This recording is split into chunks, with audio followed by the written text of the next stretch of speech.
আবার ভাঙল হাইয়েস্ট রানের রেকর্ড আর আবার হারলো রয়্যাল চ্যালেঞ্জার্স ব্যাঙ্গালোর। আইপিএলে পরপর 5 ম্যাচে হেরে গেল বিরাট কোহলির দল। বেঙ্গালুরুর 22 গজে হারতে হলো বিরাট কোহলিদের। সানরাইজার হায়দ্রাবাদের তোলা রেকর্ড 287 জবাবে বেঙ্গালুরু ইনিংস শেষ করলো 7 উইকেটে 262 রানে। গতকাল টসে জিতে ফিল্ডিং করার সিদ্ধান্ত নেয় রয়্যাল চ্যালেঞ্জার্স ব্যাঙ্গালোরের অধিনায়ক ফাফ ডু প্লেসি। প্রথমে ব্যাট করার সুযোগে দারুণভাবে কাজে লাগান সানরাইজার হায়দ্রাবাদের ব্যাটারেরা। ট্র্যাভিস হেড, হেনরি ক্লাসেনের দাপুটে ব্যাটিংয়ের সুবাদে হায়দ্রাবাদ 3 উইকেটে 287 রান তুলে নেয়।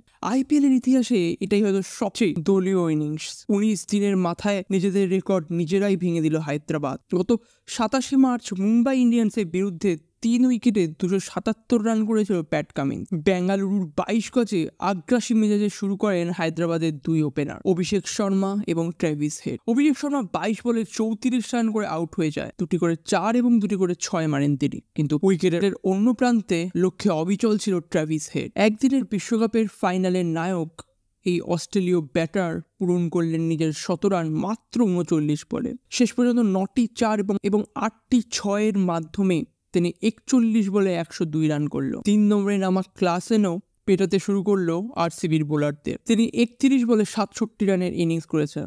আর যেই ইনিংসে 4-এর থেকে রয়েছে বেশি 6, 7টি 6 এবং 2টি 4 মারে হেনরি ক্লাসেন।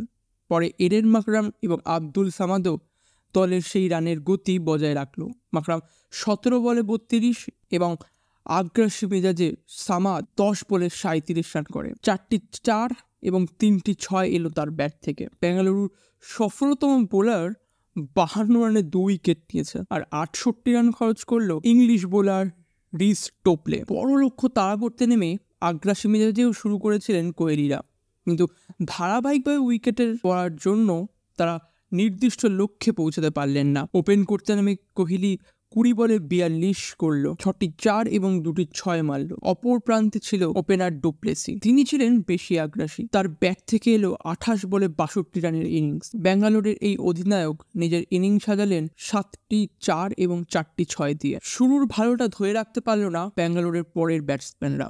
পরপর আউট হয় উইল জ্যাক্স, রজত পাটিদার এবং সৌরভ চৌহান। বিনা উইকেটে 80 থেকে 5 উইকেটে হয়ে গেল 122। আর সেই চাপ সামলাতে পারল না ডু প্লেসিরা। শেষ দিকে ব্যাট হাতে লড়াই করলো কিন্তু ভেটেরান দীনেশ কার্তিক। কিন্তু অন্যদিকে কোনো সঙ্গীর অভাবে দলকে তিনি জয়ের চৌখাট পেতে পারেননি। 23 বলে অর্ধশতরান পূরণ করেছেন তিনি।